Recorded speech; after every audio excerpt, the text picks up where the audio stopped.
Nice crowd. I even hear a young, beautiful voice in the background, and that's good. That makes us all feel young. I want to thank everybody for being here on the 200th day in office. This is 200 days already. Time flies. But we have a country that's the hottest country right now anywhere in the world. A year ago, it was in a lot of trouble. It's the hottest country. And a lot of the people in this room made it that way. Perhaps the most successful and consequential first 200 days, they say, of an administration in history. So let's hope they keep saying it. There they are right there. I hope they keep saying it. But even more importantly, this is also National Purple Heart Day, and we're here to honor and celebrate the unyielding patriotism and grit and devotion to America's Purple Heart veterans is great emotion and great love. The Purple Heart dates back to August 7th, 1782. That's a long time, when General George Washington awarded a heart-shaped purple cloth to 3 soldiers for outstanding gallantry and service in battle.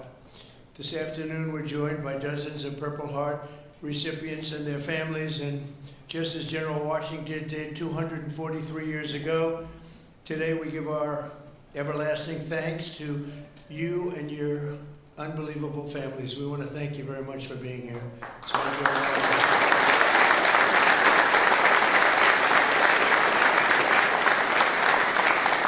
We're also joined by American patriots who love our military and our veterans, including Secretary of Defense Pete Hegseth. You're doing a great job, Pete. Thank you.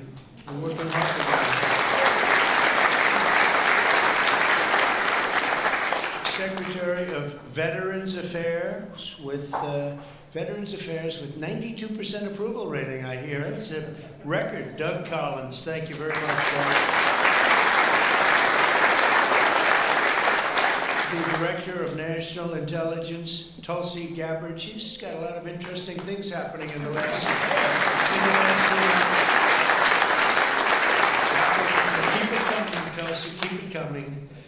Chairman of the Joint Chiefs of Staff, General Dan Kane, my friend. We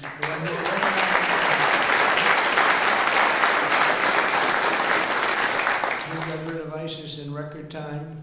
They said it was going to take 4 to 5 years. He did it in 4 weeks. That's when I said, if I get into this again, I'm going to make him the chairman of the Joint Chiefs, and that's what happened. Great job, and he did an incredible job in Iran. I want to thank you very much. Great job, General.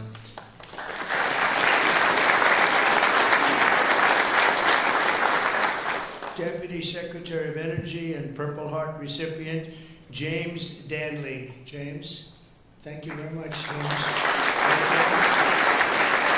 And honor recipient, Captain Paris Davis. Thank you. Where are you? Where might he be?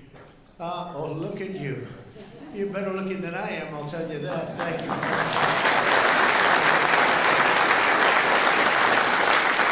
We're also joined by the Marine Corps veteran who co-managed my 2024 campaign, a fantastic talent in many ways after he was wounded in battle for our country in Operation Desert Storm, Chris LaCivetta. So where's Chris?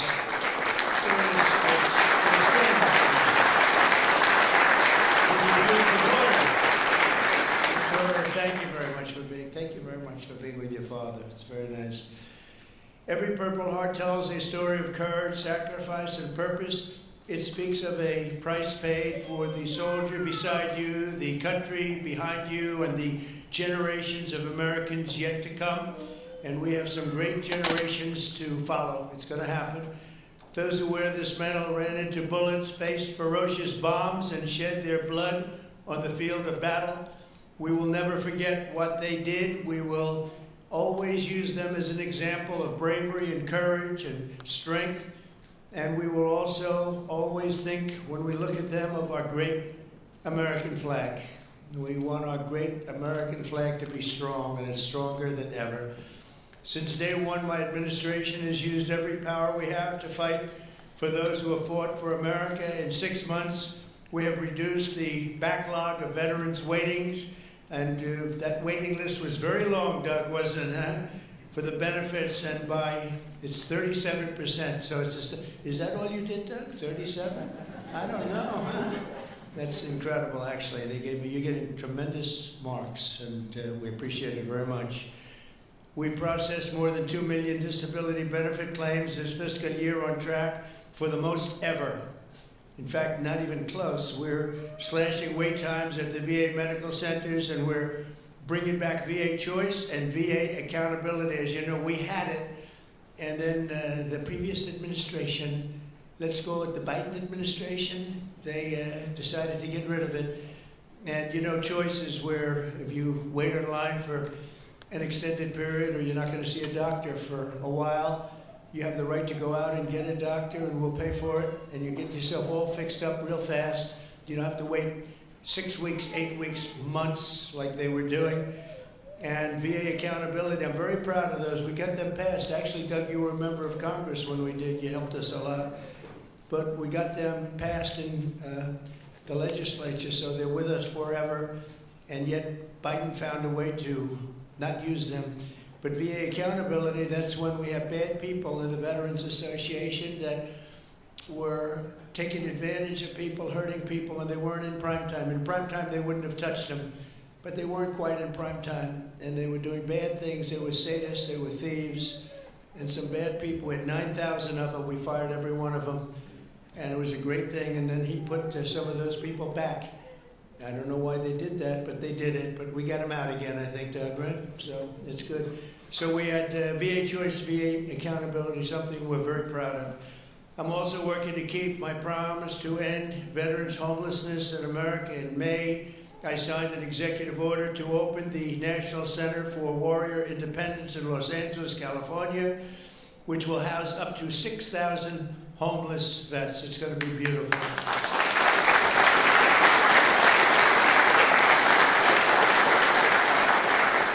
Last week I signed the VA Home Loan Program Reform Act, a big deal, to help ensure no veteran is kicked out of their home for a late payment. If you're a little bit late, don't worry about it. And frankly, if you're a lot late, you don't have to worry about it either. You just get it in when you can.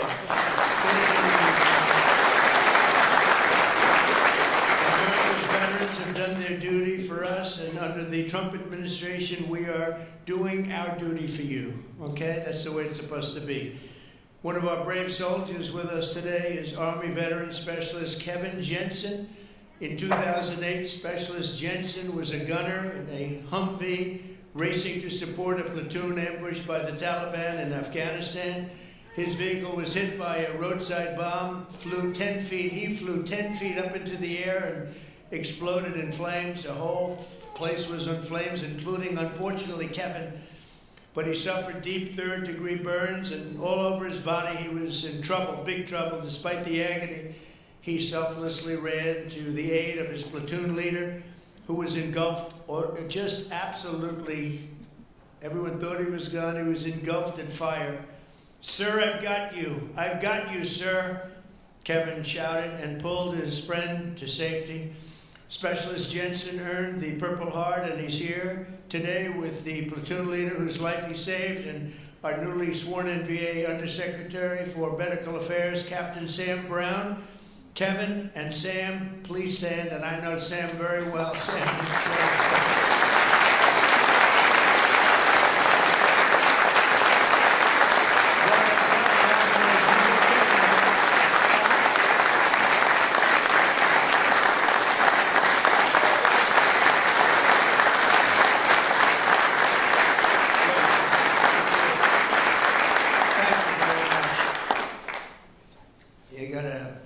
You did a great thing, because I got to know him and his really beautiful wife. You know, you're not allowed to say beautiful anymore. It's political suicide, they say.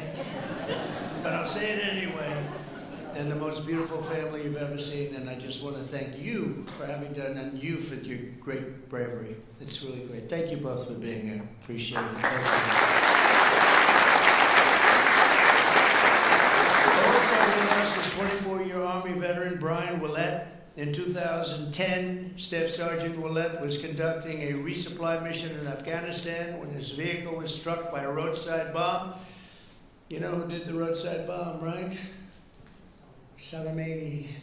Where is he? Where is he? Where's Salamani? He was the father of the roadside bomb. They say 92% of the people who got either killed or badly hurt, it was Salamani. He was the one that did it more than anybody else by far. Leaving this person very seriously injured. 7 months later, Brian's teenage son, Private Kevin Willett, who was also deployed to Afghanistan, was standing guard when insurgent forces attacked with heavy fire. The grenade knocked him out and knocked him right to the ground. He was in big trouble, but Kevin rose to his feet and successfully repulsed the attack on his camp, earning both the Purple Heart and Bronze Star for valor. And I'd like to ask Brian and Kevin to please stand wherever you may be. Hi.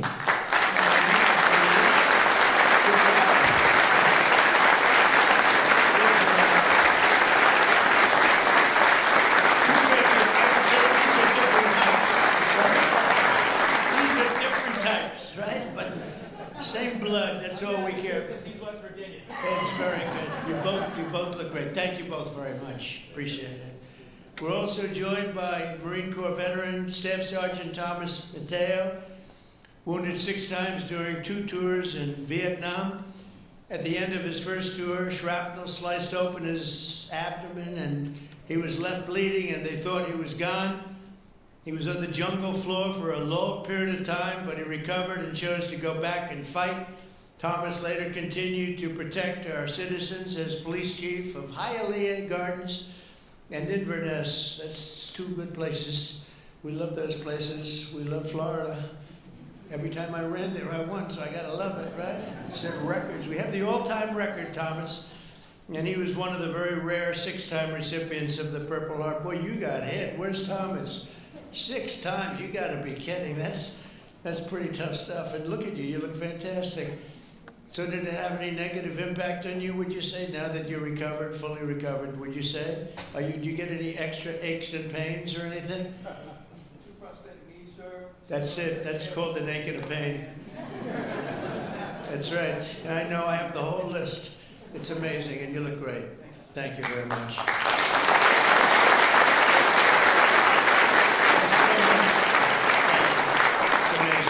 Amazing.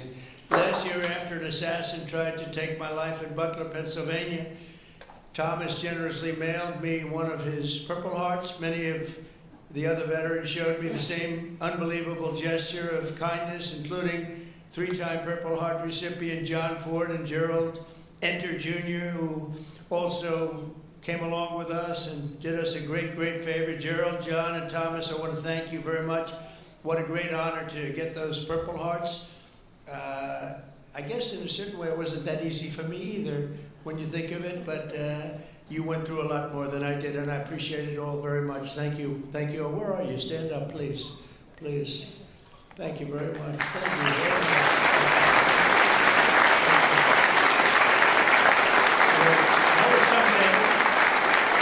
That was someday we had together there, huh? That was someday we had together. Thank you both very much. Thank you all.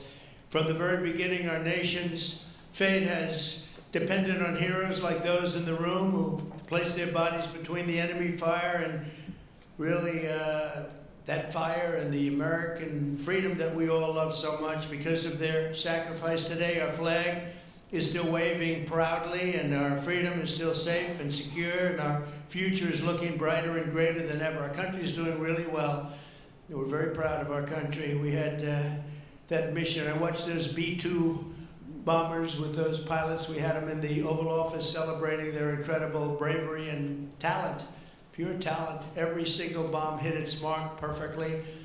And then we had Tomahawks coming in, 30 of them coming in from submarines that were 300 miles away. They all hit their mark too. Look at this smile on you. You think that's your boy. Look at his smile. But pretty good, right? Pretty good. We had them and we celebrated all together. We actually had 52 tankers. Can you imagine? We had a lot of the people over to the White House, to the gardens, and it was an incredible day. It was a day of celebration. They've been looking to do that for 22 years. One of the pilots came up and said to me, you know, we've been waiting for 22 years. My predecessors because he was a young guy, but he said, we've been practicing this 3 times a year for 22 years. Who knew that, Pete? And I said, you mean you knew exactly what to do? He said, every single year, 3 times a year, we'd practice for that specific event. And you were the one that had the guts to do it, send us on our way. I said, were you happy or unhappy about the fact that I said, he said, we couldn't get into the planes fast enough, right? I said, well, you guys are different, but they're really talented people and special. We've had some incredible success. But I want to give a very special thanks to all of the Purple Heart recipients that are with us today, and all over the country and all over the world, frankly. And I'll now sign the proclamation officially declaring this as National Purple Heart Day. Very special day. Thank you very much, everybody. Thank you.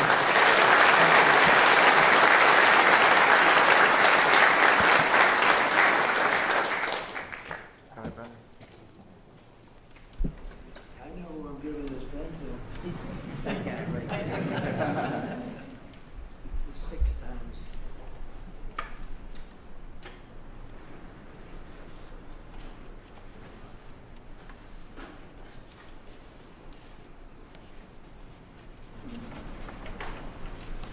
And that is not done by an auto pen.